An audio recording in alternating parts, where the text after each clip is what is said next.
Hello and welcome back to JavaScript series learn with Jenny tech. Previously video के अंदर हमने देखा था कॉल बैक फंक्शंस को, कि कॉल बैक फंक्शंस होते क्या हैं, इन डेप्थ हमने अंडरस्टैंड किया था।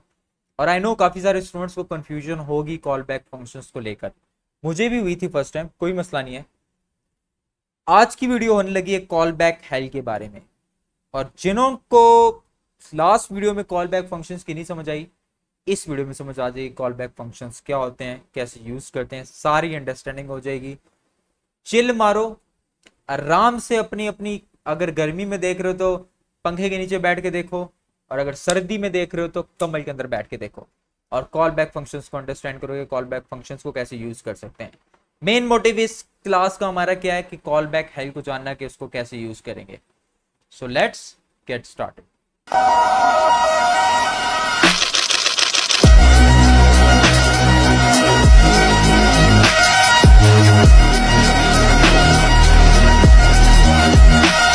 Okay, so let's understand call back help क्या होता है हमारे पास। लेकिन उससे पहले एक चीज और समझने वाली है, दैट इज सिंक्रोनस और एसिंक्रोनस क्या होता है हमारे पास। सिंक और एसिंक्रोनस क्या होता है हमारे पास, इसी को डुप्लीकेट कर लेंगे। और ए सिंक क्या होता है हमारे पास, ये समझ आएगी तुम लोग को तो ज़्यादा बेहतर समझ आ जाएगा कि होता क्या है हमारे पास, कॉल बैक फंक्शंस कैसे यूज़ करेंगे और इनका रोल क्या है हमारी जावास्क्रिप्ट के अंदर। प्रोग्रामिंग में दो तरह से कोड रन होता है, याद रखना हमेशा। किस तरह से, या तो सिंक्रोनस वाइज रन करेगा या तो एसिंक्रोनस फॉर्म में रन करेगा।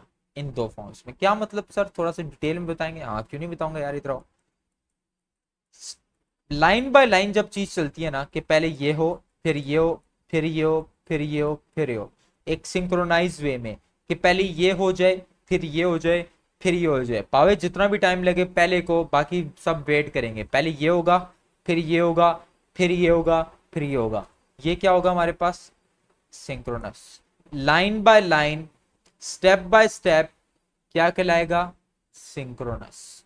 कि पहले ये होगा तब ये होगा, ये होगा तब जाके ये होगा। ये सब क्या है, सिंक्रोनस। ए सिंक्रोनस में क्या होता है, सब एक साथ एग्जीक्यूट हो जाते हैं। सब क्या होते हैं, एक साथ एग्जीक्यूट होते हैं।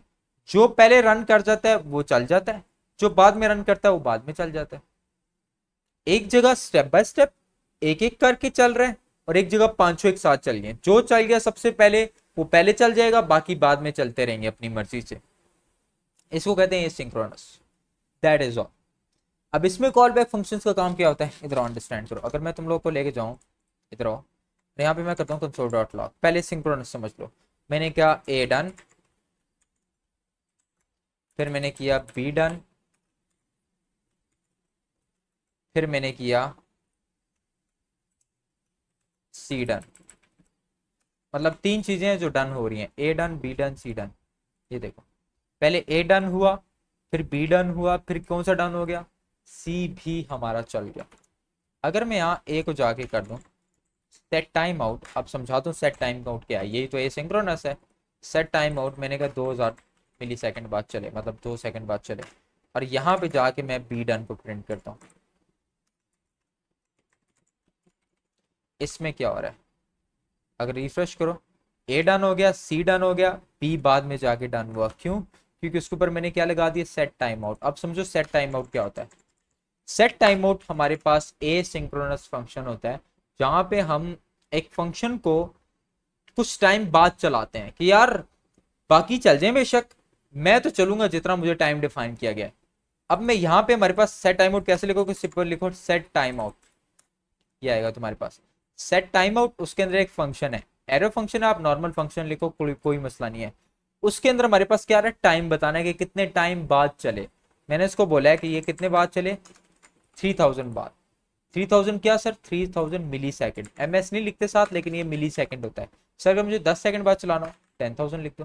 सर अगर मुझे 5 सेकंड बाद चलाना हो 5000 लिख दो। 3 सेकंड बाद चलाना हो 3000 लिख दो। अगर मैं यहाँ पे कंसोल लॉग करके दिखाऊं, मैं 3 सेकंड बाद चलूंगा,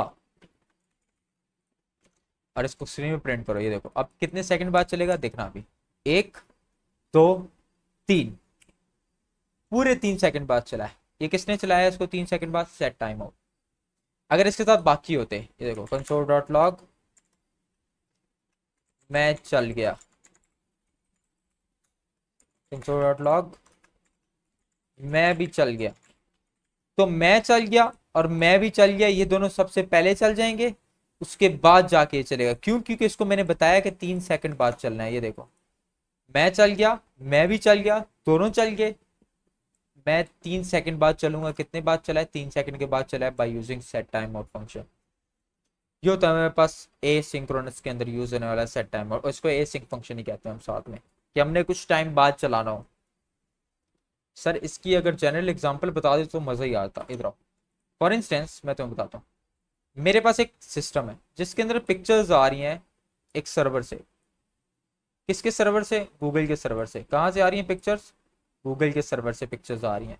तो यहाँ पे मैंने एक एपीआई कॉल की हुई है जो आ रही है मेरे पास गूगल के सर्वर से। तो जाहिर सी बात है, जब भी इसको रन करूंगा ये रिक्वेस्ट मारेगा गूगल के सर्वर को कि भाई जुनैद को तलब हो रही है तो पिक्चर्स दे दो। तो ये पिक्चर्स उठाएगा और यहाँ भेजेगा। तो इसके और इसके बीच में ये जब रिक्वेस्ट भेज रहा है और वो जब रिस्पॉन्स करेगा, क्या तुम समझते हो कि इसमें थोड़ा बहुत टाइम लगेगा? लगेगा कि नहीं लगेगा? यकीन मानो लगेगा। यार तुम जाहिर सी बात है थर्ड पार्टी चीज पे डिपेंडेंट हो, एक गूगल का सर्वर या फेसबुक का सर्वर या कोई भी सर्वर कर लो, उस पर डिपेंडेंट हो, टाइम तो लगेगा। जाहिर है ये रिक्वेस्ट भेजने में भी इसको टाइम लगेगा, और वो भी आगे से अपने मजे से कहता है कि ठीक है यार 2 सेकंड रुक मैं भेजता हूँ, फिर जाके रिस्पॉन्स करेगा। क्या मेरा सारा सिस्टम, क्या मेरा सारा प्रोग्राम वहां पे रोका रहे? तुम चाहते हो कि तुम्हारा प्रोग्राम सारा रुके कि जब तक पिक्चर्स आ रही हो? हम तो ऐसे नहीं चाहते ना, मैं चाहता हूँ। मैं कहता हूँ कि यार बाकी सब कुछ तो नॉर्मली रन करे, ये रिक्वेस्ट भेजे, जब तक पिक्चर्स आती हैं बाकी चीजें डन हो जाए। जब पिक्चर्स आएंगी तो यहाँ पे शो करा देना, खत्म। ये सब किसके थ्रू करेंगे? Set time out. कि बेटा मैंने रिक्वेस्ट भेजी है और वापस आएगी, टाइम तो लगेगा। एक बाहर की चीज पे डिपेंडेंट है, वो उसकी मर्जी। तुम्हारा इंटरनेट कनेक्शन उसके सर्वर पे डिपेंड करता है कि वो कितनी जल्दी रिस्पॉन्स करता है तुम्हें। तो उसके लिए मैं अपना प्रोग्राम तो खराब नहीं करूंगा ना, उसके लिए यूज करते हैं हम ये सेट टाइम आउट फंक्शन। उसके लिए यूज करते हैं हम एसिंक्रोनस। समझ आ रही है एसिंक्रोनस क्या होता है? फिर बताता हूँ तुम लोगों को। ये हो गया सिंक्रोनस जिसमें लाइन बाय लाइन चीजें चल रही हैं। ये हो गया एसिंक्रोनस। एसिंक्रोनस में जब इसको टाइम लगना होता है ना, जब इसको टाइम लगना होता है, इसको पता है कि यार इसको टाइम लगेगा, किसी तीसरे सर्वर पे डिपेंडेंट है, तो वो क्या करता है, इसको उठा के एक साइड स्टैक में रख लेता है। अब समझाता हूँ साइड स्टैक क्या होता है। इसमें रख लेता है कि यार तू इधर हो जा, तुझे टाइम लगेगा थोड़ा सा तो तू इधर रह, जब तेरे पास चीजें मिल जाएंगी तुझे तब तू आगे यहाँ चल जाए, तब तक बाकी प्रोग्राम मेरा सेट हो जाए। ये होता है हमारे पास एसिंक्रोनस। इसमें हमारे पास 2 चीजें होती हैं। अब जैसे मैंने ये प्रोग्राम रन किया था, मैंने क्या लिखा था, 2 मैं भी चला और मैं चला, 2 चीजें मैंने की है, और मैं 3 सेकंड बाद चला, ये तीसरी चीज है मेरी।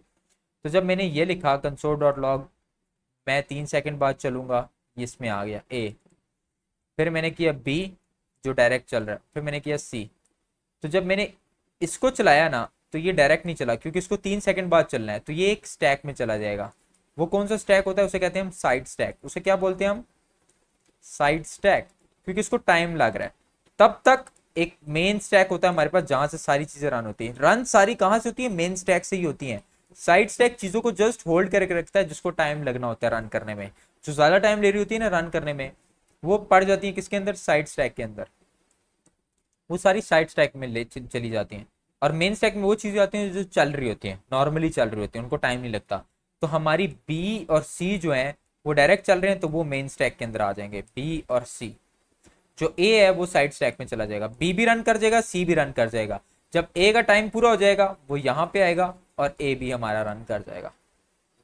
तो हमारे पास 2 स्टैक्स होते हैं, मेन स्टैक जो डायरेक्ट रन कर रहा होता है चीजों को, जिनको टाइम नहीं लगता, और वो चीजें साइड स्टैक में चली जाती हैं जिनको टाइम लगता है रन होने में। तो यहाँ पे यही हो रहा है। मैंने बनाया console.log, ए को रन किया मैंने, ठीक है। फिर मैंने किया console.log सेट टाइम आउट के साथ console.log करता हूँ दूसरे को, सेट टाइम आउट।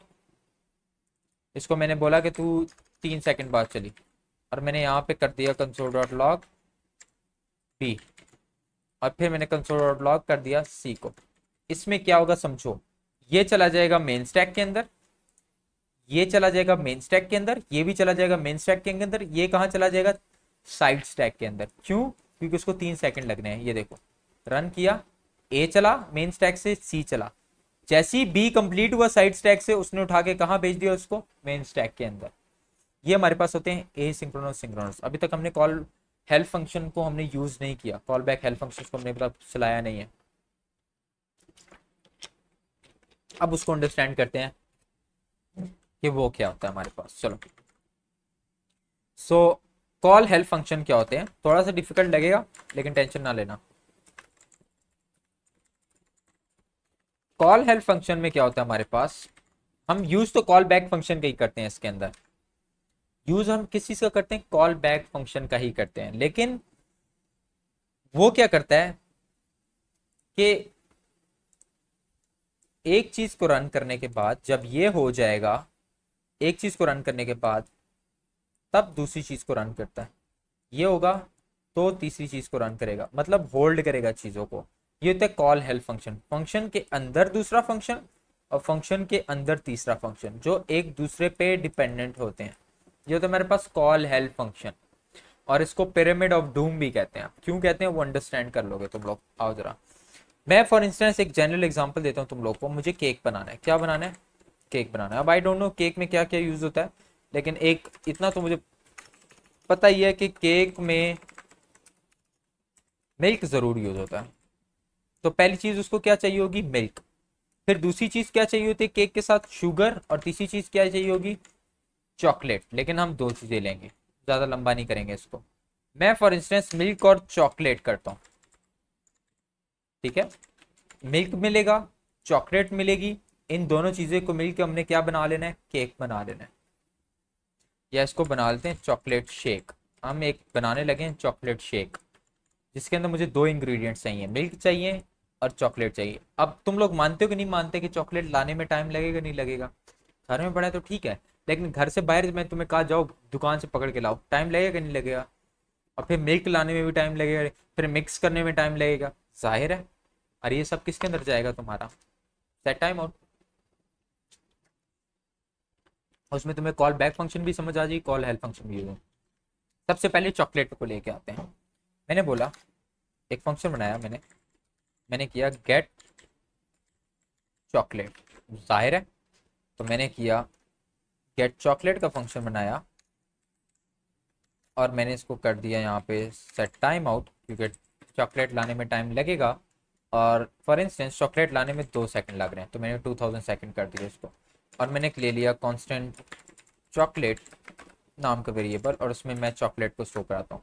और यहाँ पे सर्च कर लेते हैं हम चॉकलेट, चॉकलेट आ गए। अब सर ये मोजी कहाँ से ला रहे हैं, जो नए हैं उनके लिए स्पेशली विंडोज़ डॉट की मारोगे ना तो आ जाएगा। क्या, विंडोज़ और डॉट, सिंपल लिखो विंडोज़ डॉट, तो तुम्हारे पास इमोजीज वाला टेबल खुल के आ जाएगा। यहाँ सर्च कर लो चॉकलेट तो चॉकलेट आ जाएगी। मेरे पास चॉकलेट आ गई है, ऐसा है कि नहीं है। तो मैं यहाँ पे जा कर लेता हूँ console dot log is the chocolate, ठीक है। और मैं अगर इसको चलाना चाहूँ तो मैं क्या करूँगा, गेट चॉकलेट फंक्शन को मैंने यहाँ पे रन कर देना, दैट इज़ ऑल। तो अगर इसको रन करो तो देखो कितने सेकंड लगेंगे, 2 सेकंड लगेंगे चॉकलेट को लाने में। और चॉकलेट को दिखा भी देते हैं यहाँ पे, इज द चॉकलेट। और यहाँ पे मैं करवा दूँ चॉकलेट को प्रिंट। ये वेरिएबल है, यहाँ से आ रहा है, परेशान नहीं होना, वेरिएबल है जो यहाँ से आ रहा है, दैट इज़ ऑल। ये देखो मैंने रन किया, ठीक 2 सेकंड बाद मेरे पास चॉकलेट आ गया। अब चॉकलेट तो आ चुकी है, अब मुझे क्या चाहिए, मिल्क चाहिए। चॉकलेट के साथ मिक्स करके मुझे मिल्क चाहिए, तो मिल्क लाने के लिए मुझे चॉकलेट तो लानी पड़ेगी साथ। तो मैंने यहाँ पे एक और फंक्शन बनाया, मैंने किया फंक्शन गेट मिल्क, ठीक है। अब मिल्क के लिए मुझे साथ एक चॉकलेट चाहिए होगी और एक कॉल बैक फंक्शन चाहिए होगा। अब मैं समझाता हूँ कॉल बैक फंक्शन क्यों चाहिए होगा, समझते हैं, समझो। अब वैसे तो ये नॉर्मली सही रन कर रहा है, लेकिन जब मैं इसको मिल्क के अंदर कॉल करूंगा तो मुझे पता तो चले ना कि ये रन हो गया, इसके रन करने के बाद ही मैं दूसरा रन करूंगा, ऐसा है कि नहीं है। लेकिन चलो उससे पहले मैं तुम्हें बताता हूँ, पहले मैं फंक्शन बनाता हूँ गेट मिल्क, ठीक है। मैंने मिल्क का फंक्शन बनाया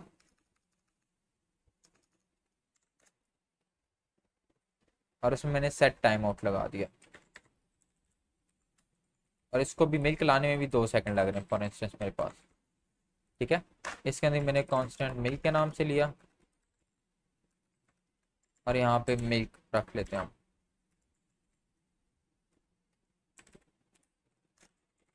दैट इज ऑल। इसको भी कर देंगे console dot log, here is the milk.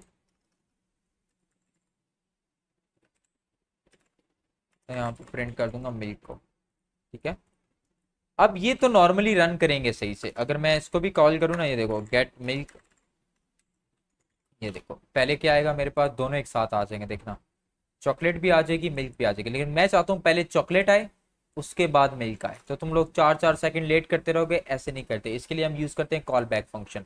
मैं यहाँ पे ले लूंगा एक कॉल बैक फंक्शन। ठीक है, कुछ भी नाम रखो, मैंने जस्ट कॉल बैक इसीलिए रखा है ताकि तुम लोग को अंडरस्टैंडिंग उसके अंदर। उसके अंदर मैंने किसको पास कर दिया, चॉकलेट। चॉकलेट कहाँ से आएगी, यहाँ से आएगी। जैसी ही चॉकलेट तैयार होगी किसके अंदर चली जाएगी, चॉकलेट कॉल बैक फंक्शन को दो। मैंने क्या बताया था, कॉल बैक फंक्शन को फिर एज एन आर्गुमेंट पास भी करना पड़ता है। तो मैंने यहाँ पे किसको पास कर दिया, कॉल बैक को।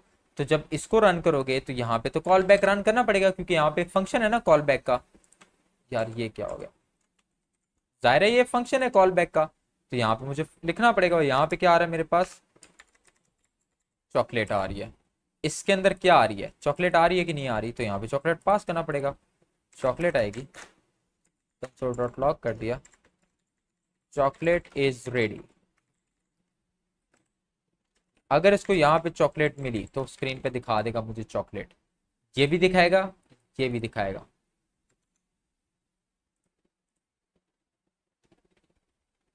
Here is the chocolate and chocolate is ready, और हेयर इज द मिल्क। लेकिन तीनों एक साथ चले हैं, क्यों, क्योंकि मैंने इसको डायरेक्ट कॉल किया। अब इसको हटाओ। अब मैं चाहता हूं जब चॉकलेट मिल जाए उसके बाद मेरे पास क्या है, मिल्क है। तो पहले मुझे ये देखना पड़ेगा कि चॉकलेट मिल गया कि नहीं मिल गया। चॉकलेट तो इसको यहाँ मिल जाएगा, तो मुझे अब यहाँ पे चाहिए, तो मैं इसको भी कॉल बैक लगाना पड़ेगा कि मिल्क रेडी हुआ कि नहीं हुआ। तो इसको भी कॉल बैक लगा दिया हमने और यहाँ पे कर दिया कॉल बैक, क्योंकि मिल्क रेडी होगा तो इसके अंदर जाएगा। और फिर मैं यहाँ पे जाके कर दूंगा सेम, गेट मिल्क को कॉल किया मैंने, क्योंकि यहाँ पे मैंने कॉल बैक फंक्शन लगाया हुआ है, तो मुझे कॉल बैक फंक्शन को पास करना पड़ेगा। यहाँ पे एरो फंक्शन बना लेता हूँ मैं, और यहाँ पे क्योंकि मुझे चाहिए मिल्क, तो मैं कर दूंगा मिल्क और कंसोल डॉट लॉग। और मिल्क जो है वो दो चीज़ों से मिलके बना है, एक बना है वो चॉकलेट से, और साथ ही मिल्क आएगा हमारा।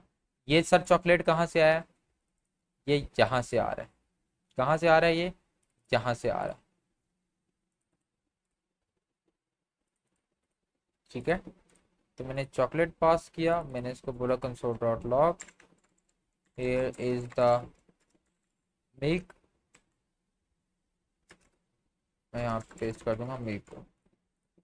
ठीक है, तो अब अगर मैं इसको पास करूंगा तो यहाँ पे मुझे चॉकलेट पास करना पड़ेगा, क्योंकि चॉकलेट यहाँ पे कहाँ से आएगा, यहाँ पे भी तो कहीं से आएगा, वो यहाँ से आएगा। यहाँ पे पास करना पड़ेगा मुझे चॉकलेट,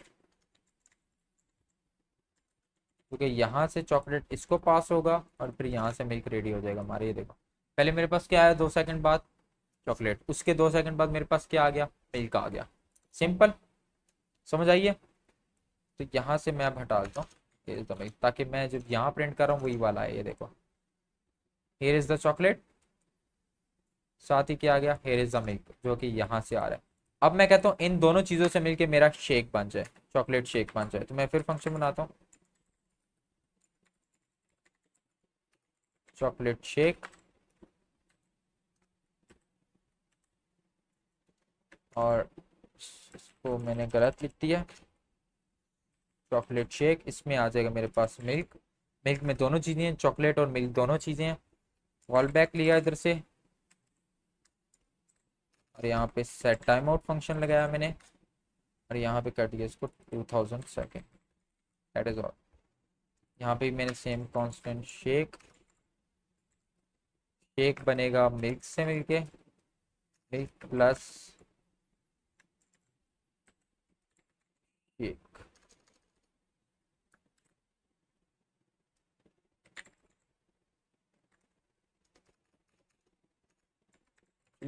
हाँ, ये चॉकलेट शेक बन जाएगा हमारा। ठीक है, इसको same scenario, console dot log, is the shake, shake को प्रिंट कर दे, और यहाँ पे जाके मुझे कॉल बैक पास करना पड़ेगा। इसको मैं दे दूंगा यहाँ पे शेक, दैट इज ऑल। और जब मुझे इसको प्रिंट करना पड़ेगा तो मैंने यहाँ पे इसको भी कंसोल डॉट लॉग कर देता हूँ, ये is the milk, that is it. क्योंकि यहाँ से मैं हटाने वाला हूँ इसलिए मैंने ऊपर ही लिख दिया डायरेक्ट। फिर मैंने किया chocolate shake,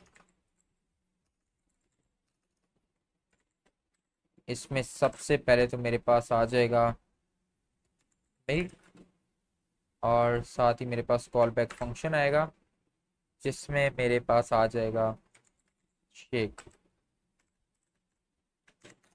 console log, here is the chocolate shake।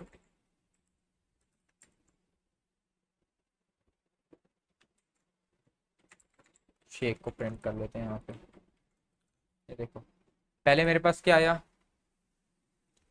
Chocolate आई, उसके ठीक 2 सेकंड बाद क्या आया, मिल्क आया। उन दोनों चीज़ों से मिलके मेरे पास क्या बन गया, चॉकलेट शेक बन गया। अब मैंने 2 बार प्रिंट किया इसको, तो यहाँ से डालते हैं, अब सिर्फ 1 बार करते हैं नीचे। पहले मेरे पास क्या आया, चॉकलेट आई, फिर मेरे पास क्या आया, मिल्क आया, फिर मेरे पास क्या आ गया, चॉकलेट शेक आ गया। अब ये कैसे हुआ है, इसको कहते हैं कॉल बैक हेल्प फंक्शन। कैसे, ये देखो ये एक पिरामिड की फॉर्म ले रहा है कि नहीं कर रहा, गर्दने मोड़ो ना अपनी, तो एक पिरामिड की फॉर्म ले रहा है, इसको कहते हैं पिरामिड ऑफ डूम। अब ये क्या कर रहा है कि एक को रन करने के बाद जाके दूसरे को रन कर रहा है पिछले की वैल्यू उठा के, by using what, call back function. Call back function क्या कर रहा है, उसको चेक कर रहा है कि ये चला है कि नहीं चला। अगर मैं कॉल बैक फंक्शन हटा दूं चॉकलेट वाले का, ये देखो कॉल बैक फंक्शन मैंने इसका क्या कर दिया, हटा दिया, तो ये देखो हियर इज द चॉकलेट, और वो अगला मुझे रिटर्न नहीं करेगा। क्यों, क्योंकि उसको पता ही नहीं चल रहा कि ये चला है कि नहीं चला, वो कॉल बैक ही नहीं कर पा रहा उसको। जब इसको मिलेगा तो ये अगले को ट्रांसफर करेगा ना, इसीलिए तो हम क्या यूज कर रहे हैं, कॉल बैक। ये देखो अब इसको चॉकलेट मिलेगी तो वो अगले को ट्रांसफर करेगा, वो मिल्क बना देगा उसका, वो अगले को ट्रांसफर करेगा, वो इसको। अगर मैं यहां से कॉल बैक मिल्क हटा देता हूं तो वो इसको ट्रांसफर नहीं कर पाएगा और ये आगे ट्रांसफर नहीं कर पाएगा। तो ये देखो पहले चॉकलेट तो मिल जाएगी, मिल्क भी मिल जाएगा, लेकिन वो शेक नहीं बना पाएगा क्योंकि वो आगे ट्रांसफर नहीं कर पा रहा by using call back function. और ये हमारे पास होते हैं कॉल बैक फंक्शन, और इसको हम क्या कहते हैं, ये जो मैं फंक्शन के अंदर फंक्शन हम कॉल कर रहे हैं और उससे एक चीज़ रेडी कर रहे हैं, that is called call back help. Simple. कोई कंफ्यूजन हुई कमेंट सेक्शन में पूछो, मुझे पता है काफ़ी सारी कंफ्यूजन हुई होगी तुम लोगों को, लेकिन मेरे से जितने सिंपलर टर्म में समझाया जा सकता था मैंने समझाया है। आगे प्रोजेक्ट्स वगैरह बनाएंगे उसमें अच्छे से समझ आएगी, इसको कोड करने की कोशिश करो, समझ आ जाएगी, कोई इतनी बड़ी बात नहीं है। एक बार फिर एक्सप्लेन कर देता हूँ लास्ट टाइम। गेट चॉकलेट के नाम का फंक्शन बनाया, उसमें कॉल बैक लगा दिया, तो मैंने चॉकलेट उठा ली, चॉकलेट को मैंने कॉल बैक फंक्शन को कॉल करके इसके अंदर क्या आ जाएगा, चॉकलेट आ जाएगी। रिटर्न तो कुछ ना कुछ होगा, वो रिटर्न कौन करेगा, उसको कॉल बैक फंक्शन रिटर्न करेगा। कि जैसे ही इसको रिटर्न करेगा ये वाली वैल्यू उठा के यहाँ पे आ जाएगी, दैट इज ऑल। फिर मैंने गेट मिल्क वाला फंक्शन बनाया, उसमें मुझे चाहिए थी चॉकलेट, क्योंकि मिल्क बगैर चॉकलेट के नहीं चलेगी मेरे पास, तो मैंने किया चॉकलेट वाला फंक्शन लिया। अब ये चॉकलेट और आर्ग्यूमेंट लिया, सर ये क्यों लिया आपने, क्योंकि यहाँ पे मैंने क्या पास किया हुआ है चॉकलेट को, वो यहाँ से उठाएगा चॉकलेट को, और यहाँ से चॉकलेट कहाँ से आएगी, इसके पास, क्योंकि ये इसके अंदर लगा हुआ है कि नहीं लगा हुआ, तो यहाँ से पैरामीटर उठाएगा कि नहीं उठाएगा, उठाएगा, क्यों नहीं उठाएगा, उसकी फंक्शन के अंदर लगा हुआ है तो उसका पैरामीटर यूज कर सकता हूँ। फिर इसका पैरामीटर अंदर वाले ने यूज किया हुआ है फंक्शंस के। तो ये होता है हमारे पास कॉल बैक फंक्शंस और कॉल हेल्प फंक्शंस हमारे पास in JavaScript, callback help, sorry, simple. कोई क्यूरी हो कमेंट सेक्शन में पूछो, और अगर तुम्हें सीरीज पसंद आ रही है लाइक और सब्सक्राइब करो। मिलते हैं नेक्स्ट वीडियो के अंदर, थैंक यू सो मच।